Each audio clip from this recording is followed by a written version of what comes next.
Hey everybody, welcome back. This is Matthew Boyle from LanguageCardGames.com, and I'm about to explain to you some of the very intriguing linguistic terms that I've worked into this card game, Othertongue. So at times you will be prompted by your cards to say either different types of words like animals or plants.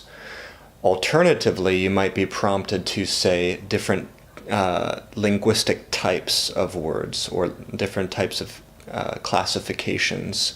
So let's get right into it. Let me explain to you what I mean.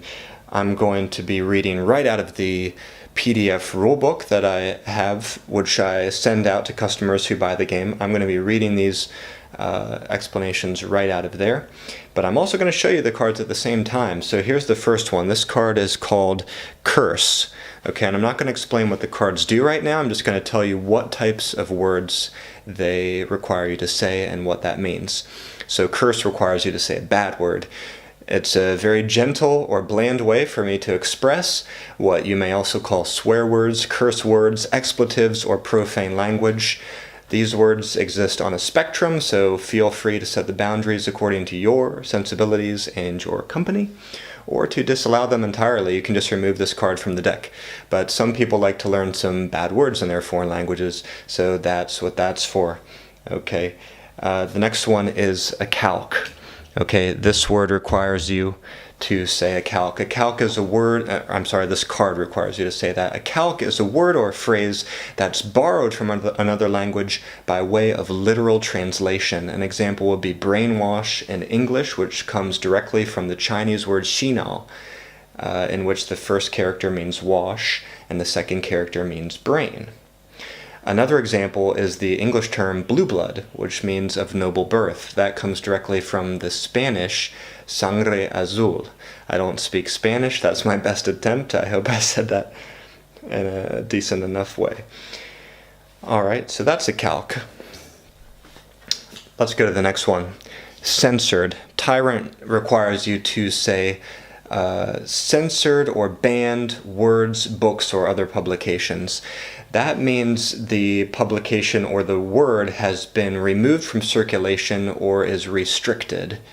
In the age of the internet, it might mean a word is not searchable, enterable, or accessible. And I can give you an example of some books that repeatedly face bans in the United States. For example, The Catcher in the Rye, One Flew Over the Cuckoo's Nest, and Adventures of Huckleberry Finn.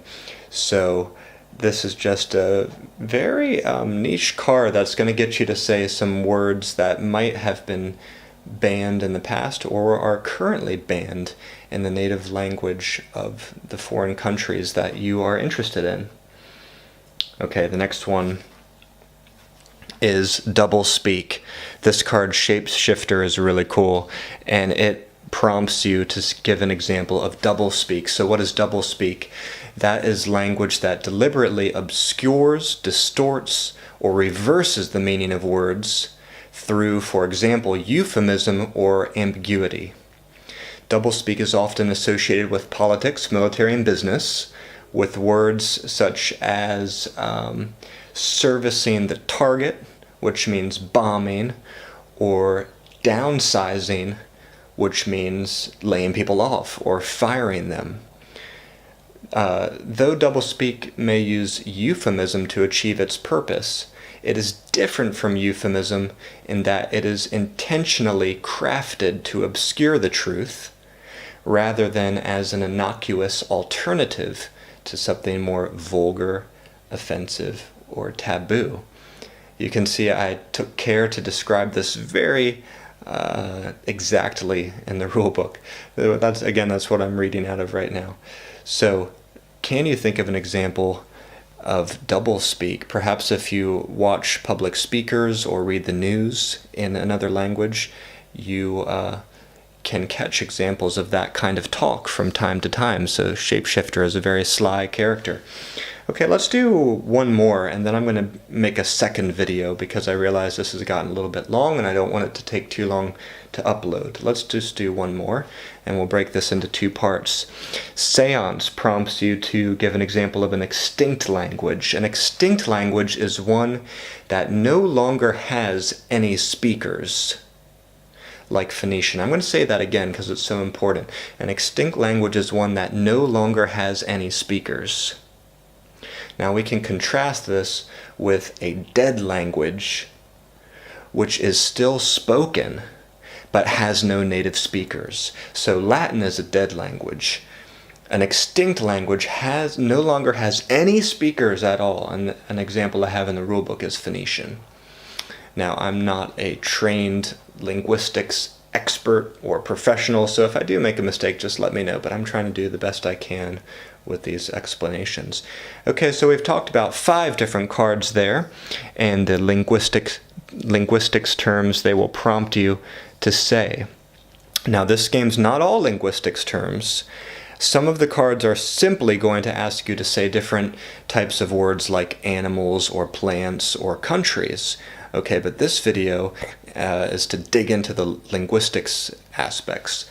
And at this point, I'm going to break out, and we're going to go to a second video so that this doesn't get too drawn out. Thanks so much for watching. If you have any questions about these linguistics terms, just leave them in the comments section.